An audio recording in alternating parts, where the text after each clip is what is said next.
여러분, 혹시 최고의 반전 드라마를 본 적 있으신가요? 마지막에 모든 것이 뒤바뀌는 순간, 입이 떡 벌어지는 그 장면 말입니다. 오늘 부활절, 우리는 인류 역사상 가장 위대한 반전을 만나게 됩니다. 죽음이 생명으로, 절망이 소망으로 뒤바뀌는 이야기입니다. 여러분, 상상해보세요.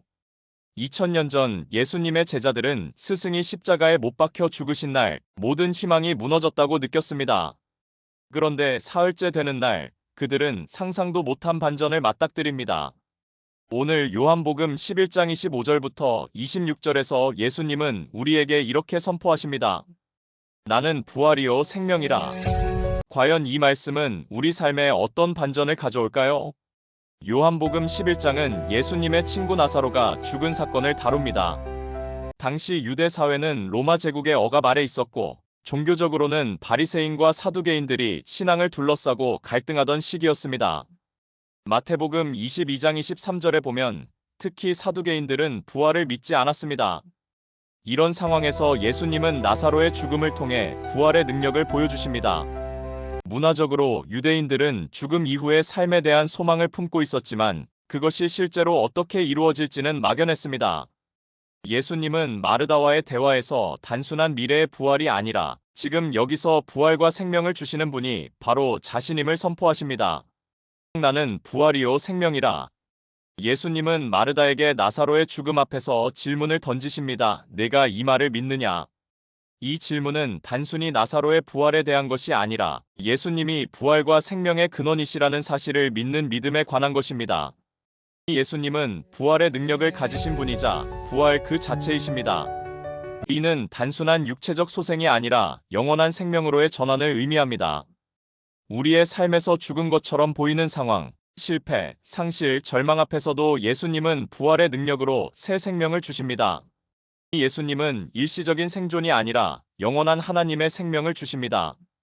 예수님을 믿는 자는 죽음 넘어 영원한 생명을 소망하며 지금 이 순간에도 그 생명의 능력으로 살아갈 수 있습니다. 마르다와 마리아는 나사로의 죽음 앞에서 절망했습니다. 요한복음 11장 21절에 보면 주님, 여기 계셨다면 오빠가 죽지 않았을 텐데요. 그들의 눈에는 죽음이 끝이었습니다. 하지만 예수님은 무덤 앞에서 나사로야, 나오라 고 외치시고 죽은 자가 살아나옵니다. 이 사건은 예수님 자신의 부활을 예고하는 징표였습니다. 20세기 독일의 신학자 디트리히 보네퍼는 나치 정권에 저항하다 감옥에서 순교했습니다. 그는 죽음 직전 편지에 이렇게 썼습니다. 죽음은 끝이 아니라 새로운 시작이다. 예수님의 부활이 이를 증명한다. 보네퍼는 부활의 소망 속에서 두려움 없이 순교의 길을 걸었습니다. 우리 삶에서도 죽음처럼 보이는 순간이 있습니다.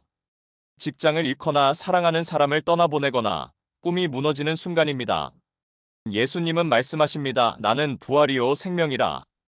여러분의 무덤 앞에서도 예수님은 새 생명을 주십니다. 부활은 단순한 기적이 아니라 하나님의 궁극적 승리입니다.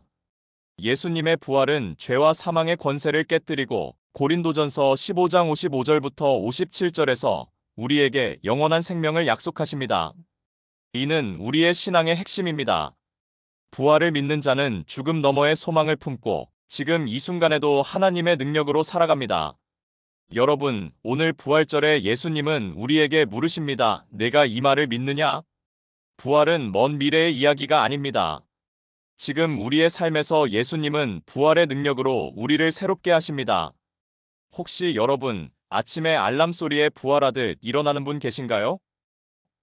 그게 작은 부활이라면 예수님은 우리의 인생 전체를 부활의 기쁨으로 채우십니다. 오늘 여러분의 삶에서 어떤 무덤을 마주하고 있나요? 실패, 두려움, 상실입니까? 예수님께 그 무덤을 내어드리십시오. 그는 나오라 외치시며 새 생명을 주실 것입니다. 지금 이 자리에서 결단합시다. 예수님을 부활과 생명의 주님으로 믿고 그분의 능력으로 새롭게 살아가겠다고 다짐합시다.